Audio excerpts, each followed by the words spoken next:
अच्छा गाइस, आज हम लोग डिस्कस कर रहे हैं इकोनॉमिक एफिशिएंसी, जिसके अंदर हमारे पास प्रोडक्टिव एफिशिएंसी होती है एंड एलोकेटिव एफिशिएंसी होती है। प्रोडक्टिव एंड एलोकेटिव एफिशिएंसी, ये दोनों मिलके इकोनॉमिक एफिशिएंसी बनाते हैं। प्रोडक्टिव एफिशिएंसी का मतलब क्या होता है? What does the word productive efficiency means? यानी कि सबसे पहले हम इसके बारे में बात करेंगे क्योंकि ये दोनों इकोनॉमिक एफिशिएंसी के टॉपिक के अंदर होते हैं। प्रोडक्टिव एफिशिएंसी का मतलब क्या है? प्रोडक्शन के अंदर एफिशिएंट होना। प्रोडक्शन के अंदर एफिशिएंट होने का मतलब क्या है? कि प्रोडक्शन एफिशिएंटली करें। एफिशिएंटली का मतलब क्या है? ज्यादा इनपुट इस्तेमाल नहीं करें, कम से कम इनपुट में ज्यादा आउटपुट बना के दें। तो प्रोडक्टिव एफिशिएंसी क्या होती है? जब कम इनपुट में ज्यादा आउटपुट बना रहे हैं। Productive efficiency means producing output in less input. अच्छा, इस वर्ड को मैं चेंज भी कर सकता हूं। Productive efficiency is producing output in less cost. बात एक ही है, लेस इनपुट लेस कॉस्ट। बात एक ही, क्योंकि इनपुट जब कम इस्तेमाल हो रही होगी तो कॉस्ट कम आ रही होगी। तो प्रोडक्टिव एफिशिएंसी कब होती है? जब कम इनपुट में हम लोग ज्यादा आउटपुट बना रहे हैं या कम कॉस्ट में ज्यादा आउटपुट बना रहे हैं। That's when productive efficiency takes place. Productive efficiency का मतलब क्या है? Productive efficiency occurs when output is created in less cost or less input, यानी ये प्रोडक्टिव एफिशिएंसी है। सही है। अगर अभी हमसे बात करने के लिए यहां लिखें एलोकेटिव एफिशिएंसी क्या है, ये तो यानी कि कॉस्ट कम करना। एलोकेटिव एफिशिएंसी क्या होती है? इतना प्रोड्यूस करो कि socially desirable level of output पे आप प्रोड्यूस कर रहे हो। आप सोसाइटी को ना ही कि ओवर प्रोड्यूस करके दे रहे हो, ना ही अंडर प्रोड्यूस कर रहे हैं। आप एलोकेट सही कर रहे हैं मार्केट के अंदर। बहुत ज्यादा भी प्रोड्यूस नहीं कर रहे, बहुत कम भी प्रोड्यूस नहीं कर रहे। तो ये बहुत ज्यादा प्रोड्यूस नहीं कर रहे, बहुत कम प्रोड्यूस नहीं कर रहे, कौन सा पॉइंट होता है? जो socially desirable level of output होता है। Socially desirable level of output का मतलब क्या होता है? यानी कि जहां social cost is equal to social benefit। सही है। तो यानी कि ये क्या है? occurs where output is created at the socially desirable level। socially desirable level जो होगा वो कौन सी जगह पे होता है? आपको पता है, social cost is equals to social benefit. अच्छा, एंड अगर हम बात करें प्रोडक्टिव एफिशिएंसी किस जगह पे होती है? जो भी जगह आपकी एवरेज कॉस्ट सबसे लोएस्ट पे आ जाती है, सबसे नीचे आ जाती है, that is known as productive efficiency. तो ये क्या होता है? Lowest AC, lowest average cost. Productive efficiency उस जगह पे होती है जहां लोएस्ट एसी होता है, एवरेज कॉस्ट। एलोकेटिव एफिशिएंसी क्या होती है? जहां social cost is equals to social benefit. थोड़ा सा और इसको आगे लेके चलते हैं। जिस जगह पे आपकी एवरेज कॉस्ट लोएस्ट पे आ जाती है, अभी एक रफ ग्राफ बना रहा हूं। ये अभी मैंने बोला है कि इस पूरे ग्राफ के अंदर अगर आप इतनी क्वांटिटी बना रहे हैं, आपकी कॉस्ट ज्यादा आ रही है। इस पे इतनी बना रहे हैं, इस पे भी ज्यादा आ रही है। सही है। अगर इस पे इस जगह पे बना रहे हैं, इतनी ये लोएस्ट पॉइंट है, कॉस्ट सबसे कम इस जगह पे आ रही है, बाकी सब जगहों पे कॉस्ट ज्यादा आ रही है। ये ऑप्टिमम लेवल है। वैसे एक बात याद रखें, इसी में से मार्जिनल कॉस्ट गुजरता है, इसी पॉइंट से ही गुजरता है यहां से। तो ये जहां एवरेज कॉस्ट और मार्जिनल कॉस्ट जहां दोनों सेम हो जाते हैं, average cost is equals to marginal cost, ये जगह जो होती है वो लोएस्ट पॉइंट होता है प्रोडक्शन कॉस्ट का। तो मैं यहां इसको मजीद आगे लिख रहा हूं कि यहां मैं लिख रहा हूं कि average cost is equals to marginal cost. ये आपकी लोएस्ट पॉइंट होता है जहां कॉस्ट आपकी लोएस्ट होती है। और इसको मैं भी बोल रहा था कि इसको पहले इस साइड पे यूं लिख देता हूं, सोशल बेनिफिट, सोशल कॉस्ट। अच्छा, एक ही चीज है। सही है। अच्छा, अब मैंने लिखा है सोशल बेनिफिट क्या होता है? डिमांड कर्व होता है। डिमांड कर्व का मतलब क्या है? प्राइस। सही है। तो price is equals to marginal cost. क्यों? क्योंकि मार्जिनल कॉस्ट सप्लाई कर्व है और सप्लाई कर्व सोशल कॉस्ट है। तो एक्चुअली ये ज्यादा यूज होगा एलोकेटिव एफिशिएंसी में। सही है। एंड प्रोडक्टिव एफिशिएंसी में ये ज्यादा यूज होगा। तो this is the concept that we have about productive efficiency and allocative efficiency. अब हम आगे अगर बढ़ रहे हैं, now let's talk about productive. Now we have a basic idea about what productive and allocative efficiency is and किस point पे होता है, वो हम देखेंगे क्यों इस पॉइंट पे होता है।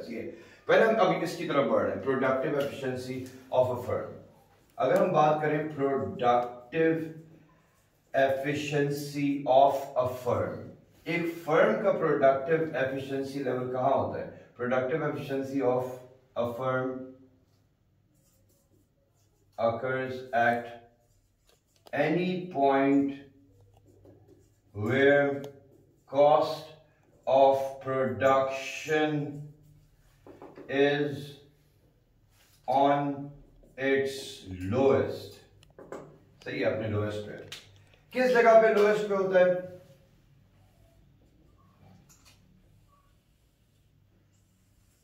वैसे तो वो ये पॉइंट होगा, एवरेज कॉस्ट, जो लोएस्ट है, सही है, cost, and this is known as output.